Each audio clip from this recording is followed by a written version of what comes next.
¿Qué tal? Les doy la más cordial bienvenida a la serie La Constitución Guerrerense. En esta ocasión dedicaremos el programa al análisis de los derechos de los pueblos y comunidades indígenas y afromexicanas en el estado de Guerrero. Lo haremos de la mano de dos conocedores del tema, uno perteneciente a la comunidad Mepá y otro a la comunidad Náhuatl. Acompáñenos. La Constitución Guerrerense, 100 años de historia, vigencia y retos. ¿Qué tal? Para hablar de los derechos de los pueblos y comunidades indígenas y afromexicanos en el estado de Guerrero, nos encontramos en el Museo Regional de Guerrero, en Chilpancingo. Y nos acompañan en esta ocasión dos conocedores del tema. La licenciada Felicitas Martínez Solano. Felicitas, bienvenida. ¿Qué tal, David? Ella es integrante de la etnia Mepá. Y también nos acompaña el maestro Guillermo Álvarez Nicanor. Guillermo, bienvenido. Muchas gracias por la invitación, doctor. Él pertenece a la etnia Náhuatl. Vamos a hablar de un tema que en el constitucionalismo guerrerense tiene 30 años, pero también en el constitucionalismo nacional, porque la Constitución del Estado de Guerrero fue la primera a nivel nacional que en 1987 incorporó una mención en su articulado respecto de los pueblos indígenas en nuestro país. Más adelante lo haría la Constitución de Oaxaca y algún tiempo después, por supuesto, la Constitución Federal. A 30 años de aquel momento en que se incorporó en la Constitución guerrerense este artículo y por supuesto a 100 años de la expedición de la Constitución guerrerense, tenemos que preguntarnos, con la visión que ustedes tienen, tenemos que preguntarnos cómo se sienten en este momento los miembros de pueblos y comunidades indígenas e incluso afromexicanos respecto de esta Constitución que reconoce derechos. Bueno, para nosotros los pueblos originarios de este estado de Guerrero, pues la ley reconoce los pueblos, pero efectivamente no se ha aplicado como debe de ser a las comunidades indígenas, de que ese derecho sea aplicable a los 5 pueblos originarios que vivimos en este estado, que son los náhuatl, los mepá, ñondá, ñusabi y los hermanos afromexicanos, que apenas este año reconocen su derecho como tal cual. Pero efectivamente, ¿cómo lo hacemos efectivo esos derechos? Porque las leyes ahí están, los documentos ahí están, pero ¿cómo se hace esos derechos reales en las comunidades? Seguimos viviendo en la pobreza, seguimos viviendo el tema de inseguridad, aunque el gobierno diga que el estado de orden y paz no existe, el tema de salud, se siguen muerte materna, muerte de niños menores. Entonces, hay muchos temas de qué hablar. Estamos en una crisis muy complicada en las comunidades indígenas, ¿no? Pero también hay una deuda histórica con los pueblos originarios en este estado. Y a pesar entonces de que hay un reconocimiento, los miembros de la mayoría de pueblos y comunidades indígenas pueden tener una percepción acerca de que sí están los derechos, pero estos todavía no se hacen realidad. Y creo que es algo que no solamente podría decirlo alguien que pertenece a un grupo indígena, sino incluso lo puedo decir por muchos que no pertenecemos a pueblos indígenas y vemos situaciones como las que acabas de mencionar, Felicitas. Guillermo, ¿qué podrías decirnos de este tema? A muchos años, después de varios movimientos que se han dado, los pueblos indígenas se han organizado, recordemos por allá por los 90s, cuando no solo el país, sino no solo el estado de Guerrero, el continente se movilizó por oponerse contra el 5º centenario del disque encuentro de dos mundos. Después de eso vienen los movimientos sociales que se dieron en todo el país. En Guerrero estuvo el Consejo 500 años, Consejo Guerrerense 500 años de resistencia indígena, y gracias a todo este movimiento, bueno, se lograron varias reformas que a la fecha siguen estando en el documento. Los pueblos indígenas en el 2017 seguimos siendo ignorados. La letra en la Constitución no sirve de mucho porque se siguen aplicando las prácticas anteriores. Hay funcionarios que no entienden que vivimos en un mundo donde las leyes se han modificado. Hemos entendido que tenemos que seguir luchando porque se reconozcan bien nuestros derechos en esta Constitución. Creo que a pesar de que nuestra Constitución Nacional ahora, el artículo 1 dice que los acuerdos internacionales son ley suprema en el país, no se están aplicando. Entonces, creo que sí necesitamos trabajar más, que las instituciones nos reconozcan como tal, que los ministerios públicos apliquen la ley, que los jueces lo hagan y que nuestros hermanos indígenas todos lo podamos entender así, ¿no? Claro, y es un reto porque al final del día, como bien lo dicen, el documento, para que llegue a hacerse realidad, requiere no solamente de que lo conozcan aquellos a quienes está dirigido, sino especialmente los servidores públicos, que son los encargados de instrumentar políticas públicas para hacer realidad muchos de estos derechos que ya mencionaste. En este momento pareciera que tiene un déficit en nuestra entidad federativa. Pero aquí tú hablabas de los 4 grupos étnicos que se reconocen en la Constitución, y me llama la atención, Felicitas, que la Constitución guerrerense no haya reconocido ese nombre. O sea, sí habla de los nahuas, por supuesto, pero no habla de los mepás, habla de los tlapanecos, habla de los amuzgos, habla de los mixtecos y de los afromexicanos. Esta parte que es la identitaria, ¿cómo se reconocen ustedes y cómo lo reconoce la Constitución? ¿Tiene alguna trascendencia? Claro que sí. Sí, efectivamente, porque nosotros ya no queremos que nos llamen tlapaneco, ¿sí?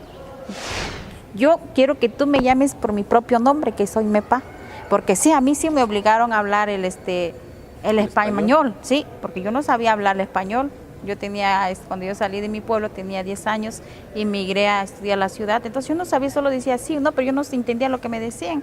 Y después yo reaccioné, porque a mí sí me obligaron a hablar un idioma que yo no conocía, que y sí, me vi obligada a aprender, porque sí, para que me pueda comunicar contigo, si no, pues, entonces a mí sí me obligaron, como yo no te puedo obligar a exigir que tú hables mi propio idioma, el mío también, para que sí ya no podamos entender efectivamente, porque no es lo mismo decir un nombre que se traduce en español, son cosas distintas, ¿no? Entonces, ese es el tema. Entonces, por eso nosotros ahora nos vimos como la Constitución no reconoce, ahora tú reconóceme tal cual como yo soy. Claro, muy interesante. Yo lo digo desde la perspectiva de que siempre hablamos de los tlapanecos, los mixtecos, los amuzgos, porque tradicionalmente de esa forma nos expresábamos, de esa forma los reconocíamos, y se les reconoce incluso en muchos textos de carácter legal como la Constitución, pero también en textos donde se habla de las estadísticas del Estado, en textos donde se habla de las políticas públicas. Es decir, es algo que está, vamos a decirlo, generalizado. Sin embargo, tienes toda la razón, y es una discusión que para algunos puede ser a veces hasta bastante árida, estéril. O sea, ¿y yo para qué quiero aprender el mepá o el ñondá o el tunzabi? ¿Qué gano yo con eso? Sin embargo, es cierto, lo que tú dices es una exigencia justa, sobre todo en los espacios territoriales donde ustedes se desempeñan, donde ustedes se desarrollan.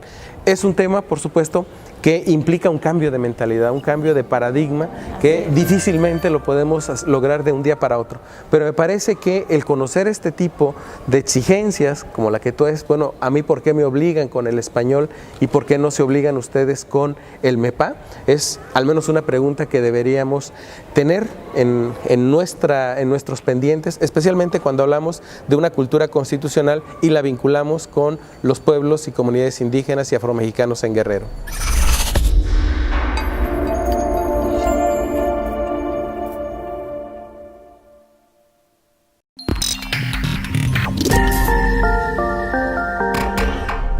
Y hablar de esta multiculturalidad, de esta pluriculturalidad, nos obliga también a reflexionar y ver cuáles son en este momento las políticas públicas que existen en cada uno de los ámbitos, ¿sí?, que reconoce la Constitución. Hablaría, por ejemplo, de la educación. Y la educación se reconoce en la Constitución del Estado de Guerrero de carácter o intercultural, es intercultural, pero además bilingüe. Es decir, hay esa visión, al menos en el ámbito de la educación, tratándose de pueblos y comunidades indígenas. Pero a la luz de lo que nos dice Felicitas, ¿qué nos podrías abundar, Guillermo? Bueno, la Constitución actualmente ya obliga al Estado a que la educación se imparta en las lenguas originarias.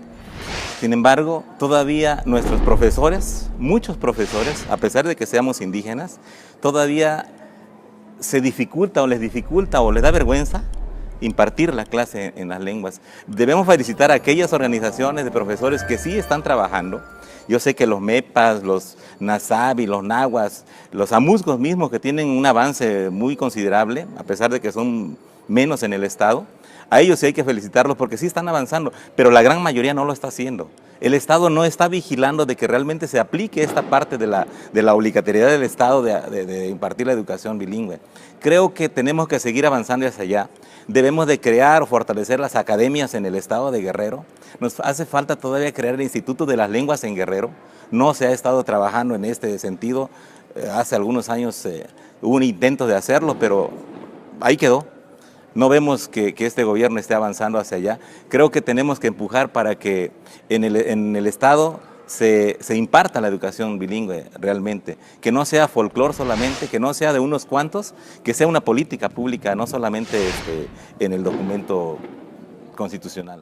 Claro, y aquí, bueno, yo llamaría la atención sobre el hecho de que, por ejemplo, en el estado de Guerrero hay bachilleratos interculturales, hay instituciones de educación superior que al menos tienen esa idea de interculturalidad. No sé si efectivamente se pueda considerar como intercultural todo lo que están impartiendo, el esquema con el cual desarrollan esa política pública educativa, pero lo cierto es que, como tú dices, se reconoce en la Constitución y se trata de bajar. ¿Que se tiene que mejorar? Bueno, yo creo que todo se puede mejorar. Todo puede avanzar hacia situaciones donde los estándares puedan ser superados. Hablas de un tema que resulta también relevante, ¿no? Cuando hablamos de el empeño o el compromiso que sí tienen algunos profesores para efectivamente cumplir con esa educación de carácter bilingüe.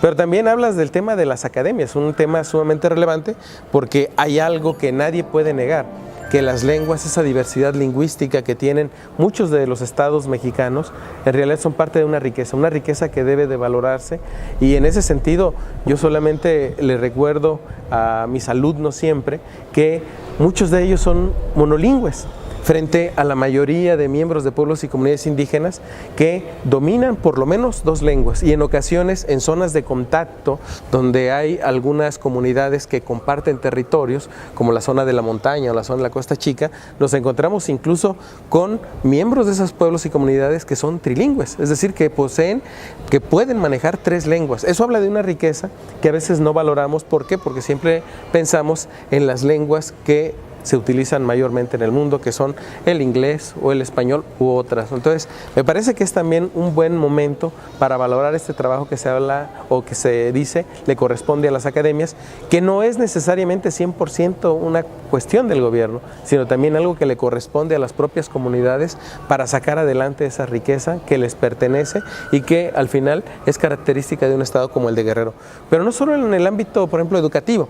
Hay otros ámbitos que reconoce la Constitución del Estado de Guerrero, y Felicitas, tú conoces muy bien el tema, por ejemplo, de la seguridad pública, especialmente aquella que está vinculada con pueblos y comunidades indígenas. En la zona de la Costa Chica tenemos un caso representativo.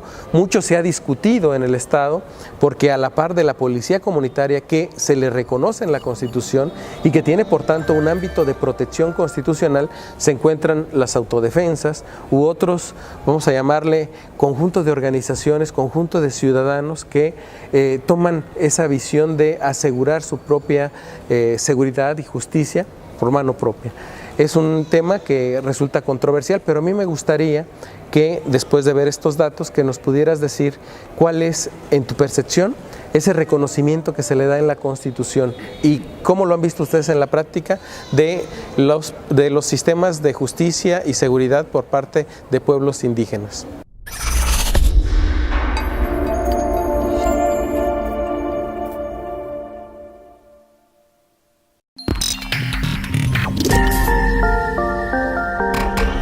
Datos en el ámbito de la policía comunitaria. Felicitas, ¿qué nos dirías de ello?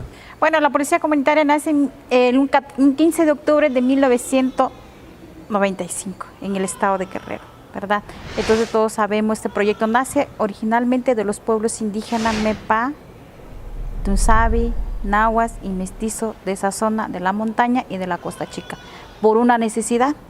Le dijimos al Estado que esa era parte de la corresponsabilidad de él y no lo hizo. Entonces decidieron los pueblos organizarse y dijeron: vamos a aplicar nuestras justicia ancestrales, como decían nuestros códices, como lo hacían nuestros abuelos, nuestros tatarabuelos. Entonces juntamos las ideas de los MEPA, de los Ñusabi, cómo era su justicia, cómo era la justicia de los nahuas y de los mestizos, porque nadie es mestizo de antemano, todos hay una mezcla en este estado, en este país de México. Pues nosotros decidimos crear esa.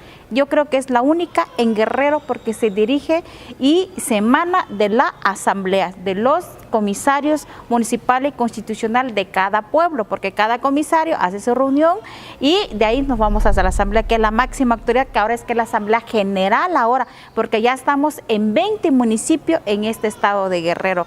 Entonces tenemos 2,000 elementos en esta los pueblos originarios. Entonces yo creo que esta es la gran trascendencia del estado de Guerrero, que nosotros no nos salimos de nuestra jurisdicción, nosotros estamos dentro de nuestro territorio. La comunidad que es parte, esa se le atiende en nuestra propia lengua. En la parte de la mesa de la impartición de justicia debe de haber un MEPA, un ñusabi, un mestizo, y esa es la que integra, porque muchos hermanas y hermanos indígenas no hablamos nuestra. Entonces, porque el Ministerio Público, la ley dice que debe de tener un intérprete, pero no existen los intérpretes, ni la Fiscalía, ni el Ministerio Público, ni el juzgado. Pero la ley dice que existe, que es un derecho que tenemos los pueblos indígenas. Tuvimos un problema con un hermano indígena de Dos Ríos, municipio de Cochuapa el Grande, lo detienen en Metepec, directamente los trasladan a Acapulco, a la Policía Federal. Entonces, y le hablé a la Secretaría de Asuntos Indígenas que quería yo un intérprete. Me dijo, no tenemos, ¿cómo es posible que no puedes tener un intérprete? Pero también la Fiscalía debe de tener un intérprete, que es la obligación. Ese es también un derecho que exigimos que no lo está, ¿no? Entonces, en toda esta reforma que ha habido en este país, México, de los juicios orales, ahora que el más delincuente le pueden dar la libertad de expresarse, decir, pues se le dan la libertad. Yo creo que yo tuve un evento en Acapulco, para ese entonces lo estaba promoviendo el licenciado Inmundo Pinzón, él era el presidente del Tribunal Superior de Justicia, nos invitaron a un evento a Acapulco, y yo llegué a ese evento, vinieron invitados de Argentina, de Perú, de Chile, pues vinieron aquí a dar su conocimiento, su aprendizaje. Entonces yo le dije, pero ¿cómo es posible que si nosotros aquí nosotros llevamos más de 20 años, la policía comunitaria, es juicios orales lo que estamos haciendo, porque yo te integro tu expediente, lo que tú me vas diciendo, tu declaración, eso se va escribiendo y ya tú firmas y tú huellas que lo que tú acabas de decir. ¿No entiendes castellano? Pues yo te lo digo en mi lengua, en mi propia lengua, la lengua que sea que se tiene que traducir. También el tema de seguridad. Ahí nosotros debemos tener un espacio, debe de haber un consejo de seguridad, pero no lo hay tampoco, ¿sí? Entonces, como en este estado que estamos viviendo, hay una crisis de seguridad en este estado, que no se emplea, pues ahora estamos en 20 municipios, que iniciamos con 3 municipios, que ahora antes era Suyú, ahora es Marquelia, Malinaltepec, San Luis Acatlán y Azuyujú, que fundaron ese proyecto, la policía comunitaria. Ahora vamos a cumplir, ahora 14 y 15 de octubre, cumplimos 21 años, que el aniversario, pues están invitados, que va a ser en Colombia, de Guadalupe, municipio de Malinaltepec, de la zona MEPA, el corazón de la montaña, que también ahí está el tema de las mineras, entonces el San Miguel del Progreso. Bueno, es un tema fundamental, tú tocaste al menos la parte de un sistema de justicia y hay que reconocerlo, en el ámbito constitucional mexicano, el nuevo sistema de justicia penal que aparentemente ¿sí? está funcionando, y digo aparentemente porque los datos en muchos sentidos desmienten esa visión, pues tiene ese elemento de oralidad que, tú lo has dicho muy bien, en los pueblos y comunidades indígenas es parte de un sistema de hace ya prácticamente 2 décadas. Entonces, nos encontramos en la visión o en la revisión de esos derechos que están contenidos en la Constitución, pero que van más allá de lo que solamente contemplan los artículos 9 y al 14 de la Constitución. La Constitución Federal tiene un apartado mucho más amplio en el artículo 2 constitucional, y lo que dice la Constitución de Guerrero complementa lo que dice la Constitución Federal y lo que dicen tratados también internacionales. Se nos ha acabado el tiempo. A mí me gustaría que los invitados a este programa mandaran un mensaje a nuestro auditorio desde su perspectiva respecto del conocimiento de estos derechos que se encuentran contemplados en nuestra Constitución local. Guillermo. Creo que tenemos que ir más allá, o sea, no solamente el de algunos cuantos estar tratando de avanzar en el sentido de dar a conocer nuestros derechos. Creo que nuestros pueblos indígenas tenemos la responsabilidad también de prepararnos para poder exigir que el gobierno cumpla con la parte que le corresponde, que ya está estipulada en la Constitución. Tenemos 2 instrumentos internacionales muy importantes, el Convenio 169, la Declaración de los Derechos Humanos de los Pueblos Indígenas de las Naciones Unidas. Esos 2 instrumentos creo que los podemos hacer valer, pero tenemos que prepararnos también nosotros. Tenemos que ir hacia ese desarrollo, que tenemos que encontrar un equilibrio donde las instituciones de gobierno nos pueden entender y que nosotros podamos estar adentro, podamos estar allá. Hace falta mucho trabajo, creo que legislar. Nos falta el tema reglamentar el tema de la consulta. a hoy no nos están considerando las consultas. Hay consultas maquilladas o medias arregladas para poder obtener un resultado. Creo que no ese es el propósito de la legislación, es lograr una consulta real en las comunidades indígenas. Ahora tenemos el problema de las mineras en la Costa Chica, en la zona norte tenemos mineras que han estado metiéndose. No hubo consulta, no se hizo valer el derecho. La Constitución dice que debe haber consulta, no se ha reglamentado. Ojalá y podamos avanzar todos hacia allá. Felicitas.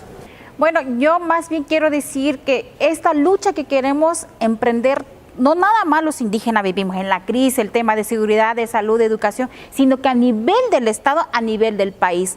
¿Cómo queremos dirigir este país? ¿Cómo queremos dirigir este Estado que estamos sufriendo de crisis económica, de tratado de libre comercio? Con toda esa reforma que dijo el presidente de la República, eso va a mejorarle el país, al contrario, nos está arruinando toda la riqueza que nos queda, pero nosotros sí vamos a defender nuestras comunidades, nuestros pueblos, que sea con nuestra vida. Vamos a defender nuestros bosques, vamos a defender nuestro territorio, vamos a defender nuestra riqueza, lo poco que nos queda ya que nos robaron este país.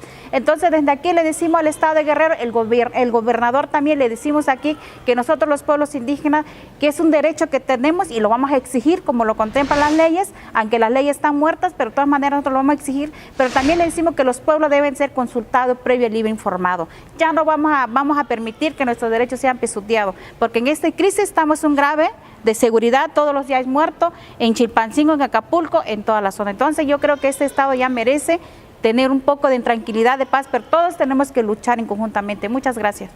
No, al contrario, gracias a ustedes. Me parece que sus aportaciones enriquecen esta discusión a favor, primero, de conocer la Constitución. La vamos a conmemorar, pero no la conocemos.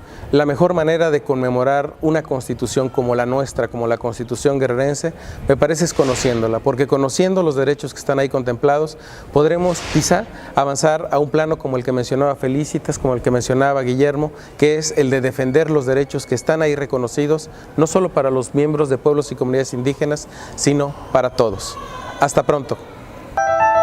La Constitución guerrerense, 100 años de historia, vigencia y retos.